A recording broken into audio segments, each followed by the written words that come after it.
Let's go to my next guest now. I want to talk about Ukraine, but actually I'd be interested to get his thoughts on this report. Actually, Mr Skripal is a former British volunteer fighter in both Ukraine and actually he fought in the Middle East as well against ISIS. He's the author of Fighting Evil. Very, very good afternoon to you, Mesa. Good afternoon. Thank you so much for waiting on the line. I just wondered if you want to give your response actually to that report into the Salisbury Novichok poisonings and indeed the modus operandi of Vladimir Putin, a man I'm sure you are a great fan of. Well, it shows that we've underestimated Russia for a while. I think the attack on the Skripals was a bit of a wake-up call to how much of a rogue nation Russia is. Yeah. I remember back to the actual murder, in 2006 of Alexander Litvinenko, when plutonium-210 was squirted in a London hotel directly into his teacup. Yeah. That sort of nuclear substance was also brought onto planes full of innocent people. It was squirted inside a public hotel. That happened in 2006. We had this attack on the Skripals where a British citizen died. A British police officer was badly injured in hospital. That was a chemical attack on British streets. Yeah. And it is absolutely mad that in 2012, Cameron had Putin at the 2012 Olympics with him at the judo, trying to get sort of economic deals with Russia. We tried to normalize them. We tried to treat them like a normal country. But they haven't acted that way. They are not. And we got the same thing with Xi Jinping in China as well. At the same time, as saying these are hostile nations, and we've got Europe basically saying, "Oh, let's buy a load of military hardware from America because Trump won't give it for free anymore, and sell it and buy ourselves, and then give it to Ukraine." And at the same time, buying oil and gas, which has come from Russia, funding the Russian military effort in Ukraine as well. I mean, we are in cloud cuckoo land on a lot of these issues, aren't we? And I do think a wake-up call is needed. Let's talk more specifically about Ukraine, because you've actually fought on the front line. First of all, can I ask you, because we're constantly told, and I get a lot of calls on this show, and I think, again, a lot of Kremlin talking points, I'm ashamed to say. People just saying, look, Ukrainian people, if they want peace, then they'll have to give up territory, fair enough, including territory. I mean, who are we kidding? That Russia is demanding as part of that original 28-point plan, which they haven't even conquered themselves after the best part of 4 years. But the idea that actually, Ukrainians don't want to fight. They're being conscripted. They're running away. They're leaving the country. They're fearful. They don't want to fight. Their will isn't there. It's just Zelensky trying to hold on to power. Is that your experience when you were fighting on the front line there? Absolutely not. I mean, it's utterly absurd to describe the million-strong or thereabouts Ukrainian military as conscripted, as forced to fight. I mean, when I was in Kyiv when the war started, and I went down to a recruiting office, and I saw thousands of people. It was very similar to the scenes of when Nazi Germany, or indeed the First World War, began, and British men and boys sometimes rushed to the recruiting offices and were queuing around the streets to defend their country. Yeah. That's exactly what happened to Ukraine in those early days. And the front line is so brutal. It is so horrendous. The amount of deaths and casualties and the brutality on the front line that only someone that truly believes would actually fight. There'd be rioting in their trenches if Ukrainian soldiers didn't truly believe in what they were fighting for. So at the end of the day, this is a sovereign country on the edge of Europe invaded by a brutal imperialist power. And this is a country fighting for its very survival. And that's the key thing there, isn't it? And they've never asked for anyone from another country to put boots on the ground and spill their own blood. Their own men are doing that, and their own civilians as well. Someone pointed out to me like, Israel's killed more civilians in Gaza than Russia has killed in Ukraine. Yeah, that's because Ukraine doesn't put its women and children sitting there, over its missile silos. Funnily enough, it actually tries to protect them. Many of them have left the country. They fled to be somewhere safe. In terms of the deals that have been on the table, this nonsense 28-point plan, clearly drafted by the Kremlin, the rather better, but still, I'd say questionable 19-point plan from the European Union.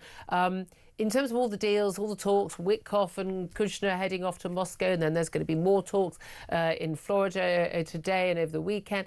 I mean, is there any likelihood there's going to be a plan to which both Zelensky and the Ukrainians and Vladimir Putin can agree?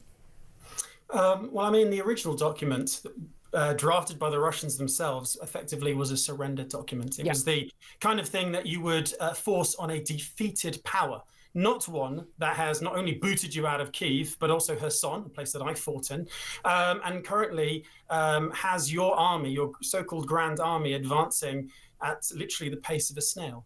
No, Ukraine is holding on. It's under a huge amount of pressure, but they know better than anyone that the no deal is better than a bad deal. At the end of the day, just as Ronald Reagan said, you could have peace tomorrow. All you've got to do is surrender. Exactly. At the end of the day, when it comes to Ukraine, the Ukrainians do want to have peace. But the absurd demands of limiting their armed forces, of territorial... Even in wartime, again, limiting their armed forces, basically more than halving their military, but even in wartime they would have to be halved. I mean, that's an absurd demand.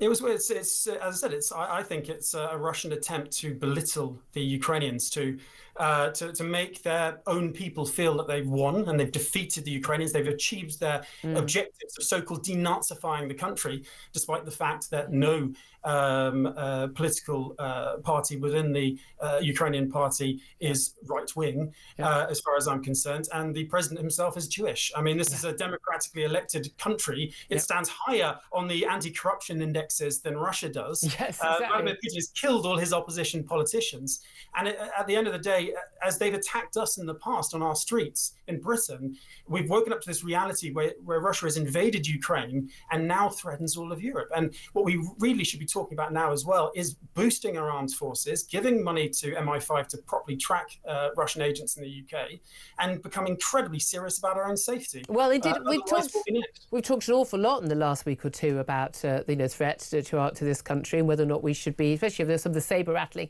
by Vladimir Putin. Earlier in the week, we were talking about Vladimir Putin saying, we don't want war with Europe. Wink, wink. Yeah, you did. You literally started a war in Ukraine. But we are ready for war if Europe does. Now, there's no question at all. There is no appetite for war in Europe, or indeed by the US. But at the end of the day, we may not have a choice about it. Well, absolutely. I mean, Vladimir Putin was saying the day before he invaded Ukraine that he wasn't going to attack. We've had the absurd statements of those Russian agents saying they were only visiting Salisbury and the cathedral and all the rest of it. They're so blatant with their lies, and it does have a lovely spire, though. It does have a lovely spire. It has a truly lovely spire, and I'd encourage Russian visitors eventually in the future, when they have a more normal country, to come and visit. But I mean, at the state that it is, Russia is a terror state. It's one that funds terrorism abroad and attacks us at home. Where are you in terms of the money that is in these European banks? $300 billion worth of Russian rubles invested. I mean, look, let's face it, London's banking system was sat on all the, basically is completely shored up by the dodgy Russian money for many years, was it not?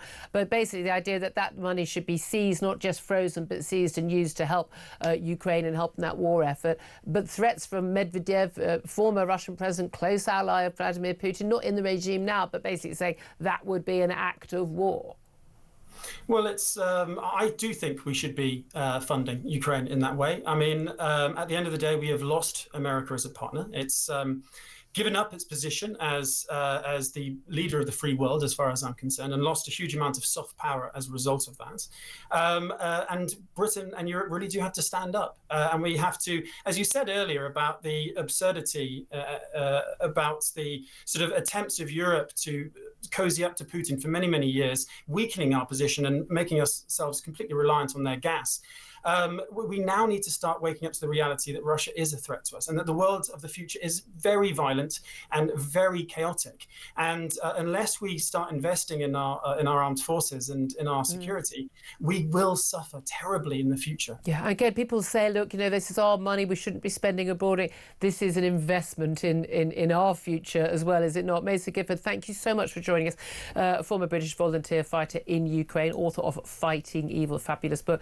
Interesting to see, Philip, you were nodding along to an awful lot of that. It does kind of depress me quite a lot that Donald Trump doesn't get Ukraine the way he clearly gets the plight of Israel, where the predicament they're in. But but also that so many people are believing abject nonsense on social media about, it's a corrupt regime, it's not a democracy, it's all a foreign plot to put Zelensky in power, the Zelensky doesn't want peace, the Ukrainians don't want peace. I mean, it's just blatant, provable lies, a lot of this stuff. Anyone who's been in conflict knows that nobody in their right mind ever wants conflict. Especially people who've been in conflict. Exactly. I have asked numerous people from lots of different backgrounds, how much corruption's going on inside Ukraine, and they say, it's no more really than we're seeing in any country across Europe, and Zelensky is dealing with it. And I've asked them. The fact that we see people like his closest aide being sacked. Correct. I mean, that is proof that they're trying to get on top of it. And probably they're doing very well. And, probably no worse than Romania. There is more. Well, it's no worse than